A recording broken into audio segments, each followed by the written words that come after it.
नमस्कार. श्री स्वामी समर्थ सर्वांना. आजच्या व्हिडिओमध्ये तुम्हा सगळ्यांचं खूप खूप स्वागत आहे. स्वामी तुम्हा सगळ्यांना कायम सुखी ठेवो ही स्वामीचरणी प्रार्थना करते आणि आजच्या व्हिडिओला सुरुवात करते. तर व्हिडिओ असा आहे की आता उद्या आहे गुरुवार, तर उद्या आहे गुरुपुष्य अमृत योग.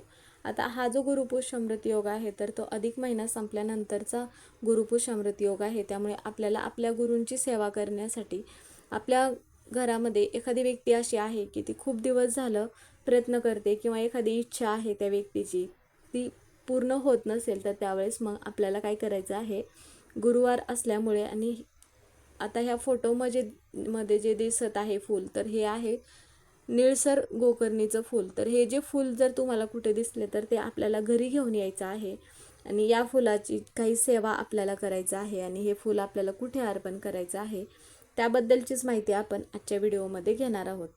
तुम्ही व्हिडिओ शेवटपर्यंत बघा म्हणजे तुम्हाला ही माहिती पूर्णपणे समजेल. आता गोकर्णीचे जे फूल आहे तर हे माता लक्ष्मीला अत्यंत प्रिय आहे, त्याचबरोबर भगवान विष्णूंना पण अत्यंत प्रिय आहे हे फूल.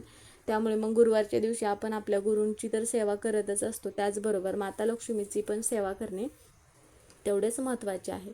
आपण हे फूल घरी आणल्यानंतर आपल्या आयुष्याचं सोनं झाल्याशिवाय राहणार नाही. तर ते कशा पद्धतीने आपल्याला उपाय करायचा आहे तर ते जाणून घेऊया आपण.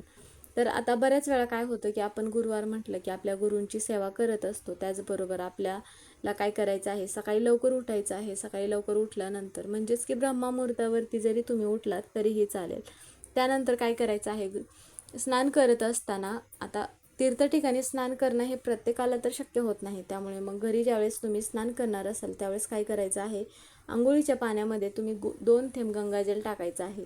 कारण की तीर्थ ठिकाणी स्नान केल्याचं आपल्याला पुण्य मग मिळत असतं. त्याचबरोबर थोडीशी हळद टाकायची आहे जेणेकरून आपल्यातील नकारात्मकता निघून जाते. त्याचप्रमाणे आपला गुरुग्रह बळकट व्हावा म्हणून पण आपल्याला हळद टाकून स्नान करायचं आहे. तर या ज्या वस्तू आहेत तर ह्या वस्तू आपण आंघोळीच्या पाण्यामध्ये टाकल्यानंतर आपल्यातील नकारात्मकता दूर होते आणि तीर्थ ठिकाणी स्नान केल्याचं आपल्याला पुण्य हे मिळत असतं. त्यानंतर मग काय करायचं आहे, घराच्या बाहेर ज्यावेळेस आपण पाणी शिंपडत असतो त्यामध्ये आपल्याला काय करायचं आहे, तुम्ही गोमूत्र टाकू शकता जेणेकरून घराबाहेरची नकारात्मकता दूर होते. आता बरेच वेळा काय होतं की फ्लॅट सिस्टीममध्ये राहणाऱ्या लोकांसाठी घराबाहेर पाणी शिंपडण्यासाठी जागा नसते, त्यावेळेस मग आपण घरातील म्हणा किंवा घराबाहेरची फरशी पुसून घेत असेल त्यावेळेस मग तुम्ही गोमूत्र टाकून मग फरशी पुसून घ्यायची आहे. किंवा मग बऱ्याच वेळा काय होतं की खडा मीठ पण टाकलं जातं, खडा मीठ टाकून पण तुम्ही फरशी पुसून घेतलात तरीही चालेल. कारण की खडा मीठ जे आहे तर ते नकारात्मकता शोषून घेण्याचं काम करत असते, त्यामुळे तुम्ही खडा मीठ पण टाकू शकता जर तुमच्याकडे गोमूत्र नसेल तर. फरशी पुसून झाल्यानंतर आपल्याला देवपूजा करायचं आहे. छान सगळे देव उजळून घ्यायचे आहेत आणि मग देवांचे वस्त्र बदलायचे आहेत. त्याचप्रमाणे मग आपल्याला काय करायचं आहे, हे जे फूल दिसत आहे तर हे निळसर रंगाचं गोकर्णीचं फूल आहे. यामध्ये 2 प्रकारचे फुलं असतात, एक पांढऱ्या रंगाचे फूल आणि एक निळसर रंगाचे. तर यातला आपल्याला निळसर रंगाचं जे फूल आहे तर ते आपल्याला घरी घेऊन यायचं आहे. आता हे फूल जे आहे तर ते किती आणायचे आहेत आपल्याला, आता तुम्हाला 5 भेटतील किंवा 7, 11, जर तुम्हाला नाही शक्य झालं एक जरी फूल भेटलं तरीही तुम्ही घरी घेऊन यायचं आहे. त्यानंतर मग काय करायचं आहे की आपली देवपूजा झाल्यानंतर देवांचे वस्त्र बदलल्यानंतर आता गुरुवार त्याचबरोबर गुरुपुष्य अमृत योग म्हटलं की आपण आपल्या गुरूंची सेवा करत असतो, म्हणजेच की श्री स्वामी समर्थ महाराजांची किंवा श्री गुरुदेव दत्त यांची. आता प्रत्येकांचे गुरु वेगवेगळे असतात, त्यामुळे आपल्या गुरूंची मग सेवा करायची आहे. त्याचबरोबर आपल्याला काय करायचं आहे, स्वामींची मूर्ती असेल तर एका तामणामध्ये घ्यायचं आहे, पंचामृत बनवून अभिषेक घालायचा आहे. नंतर मग स्वामींचे वस्त्र बदलायचे आहे. त्याचबरोबर स्वामींना जी प्रिय आहे म्हणजेच की हे अत्तर असेल किंवा अष्टगंध असेल, पिवळ्या रंगाची फुलं असतील तर हे स्वामींना आपल्याला अर्पण करायचं आहे. नैवेद्य म्हणून मग तुम्ही घरामध्ये जो पदार्थ बनवला असेल किंवा एखादा गोड पदार्थ बनवून तुम्ही नैवेद्य म्हणून ठेवू शकता. त्यानंतर मग आपल्याला काय करायचं आहे की ह्या सगळ्या वस्तू स्वामी महाराजांना अर्पण करून झाल्यानंतर जे आपण फूल आणले आहे तर ती फुलं आपल्याला तुम्ही मग फुलं धुवून घेऊ शकता किंवा त्या फुलांवरती गंगाजल पण टाकू शकता. त्यानंतर काय करायचं आहे, आता तुम्ही 5 आणलात, 7 आणलात किंवा 11 आणलात, जेवढी तुमच्याकडे फुलं असतील तेवढी घ्यायची आहेत. आणि नंतर आपल्याला काय करायचं आहे, जेवढी फुलं असतील तेवढी मग स्वामी महाराजांना म्हणा किंवा मग तुमच्याकडे माता लक्ष्मीचा फोटो असेल किंवा मूर्ती असेल तर त्या फोटो पुढं म्हणा किंवा मूर्ती पुढं ही जी फुलं आहेत तर ती आपल्या अगोदर उजव्या हातामध्ये घ्यायची आहेत आणि तुमची जी पण काही इच्छा असेल तर ती इच्छा मग सांगायचं आहे माता लक्ष्मीला म्हणा किंवा स्वामी महाराजांना सांगायचं आहे. आणि त्यानंतर हे जे फूल आहे तर हे फूल आपल्याला मूर्तीपुढं अर्पण करायचं आहे.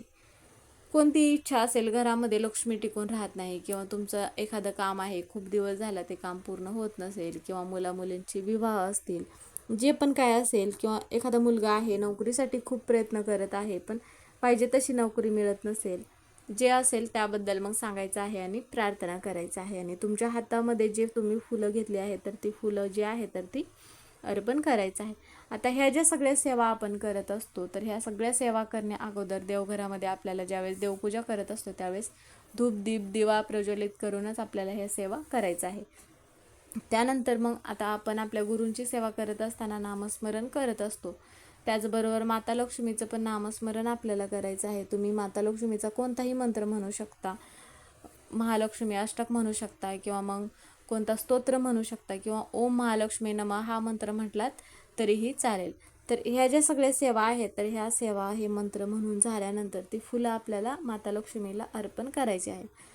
हा उपाय आपल्याला सकाळीच करायचा आहे 12च्या अगोदरच. आणि दिवसभर मग ही जी फुलं आहेत तर तिथेच ठेवायचं आहेत. आणि दुसऱ्या दिवशी आपल्याला काय करायचं आहे, तिथून ती फुलं आपल्याला ती उचलायची आहेत.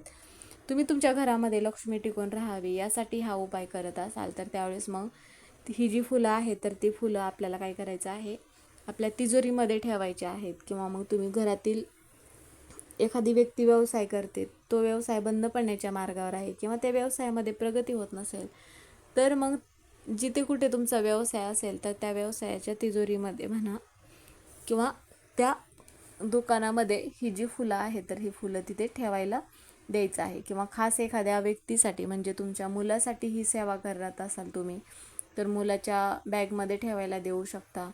किंवा मग मुलींची विवाह जुळत नसतील तर त्या व्यक्तींच्या जवळपास राहील अशा ठिकाणी मग आपल्याला ही जी फुलं आहेत तर ती ठेवायची आहेत.